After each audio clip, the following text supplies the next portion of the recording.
ഉമ്മയെപ്പോലെ നമ്മളെ സ്നേഹിക്കുന്ന വേറൊരാളും കൂടി ഉണ്ട്. അത് നമ്മളെ ഉപ്പയാണ്. ഉപ്പാന്റെ മുഖം മനസ്സിലേക്ക് കൊണ്ടുപോകും. ഉപ്പാൻ ഓർമ്മ വരുന്നില്ലേ? ഇപ്പോഴും ഗൗരവത്തിൽ നടക്കുമായിരിക്കും. പക്ഷെ വല്ല ഗൗരവമൊക്കെ ആണെങ്കിലും ആ ഉപ്പാന്റെ മനസ്സ് നിറയെ നമ്മളോട് സ്നേഹം. കാണാൻ വലിയ സൗന്ദര്യമൊന്നും ഉണ്ടാവില്ല. കാരണം നിങ്ങൾക്ക് വേണ്ടി ജീവിച്ചപ്പോ, നിങ്ങൾക്ക് വേണ്ടി വെയില് കൊണ്ടപ്പോ ഉപ്പാന്റെ സൗന്ദര്യവും ഉപ്പാന്റെ ആരോഗ്യമൊക്കെ പോയിട്ടുണ്ട്. പക്ഷെ അതുകൊണ്ട് തന്നെ ചെറിയ പ്രായത്തിൽ സ്കൂളിൽ മദ്രസയൊക്കെ പോകുമ്പോൾ ഇതെന്റെ ഉപ്പയാണെന്ന് ചങ്ങായിമാരോട് പറയാനൊരു മടിയലുണ്ടായിരുന്നു.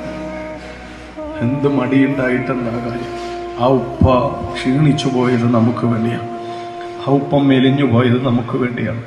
ആ ഉപ്പ രോഗിയായി പോയത് നമ്മളെ പോറ്റുന്ന തിരക്കിനിടയിൽ ആരോഗ്യം ശ്രദ്ധിക്കാൻ ഉപ്പാക്ക് സമയം കിട്ടിയിട്ടില്ല.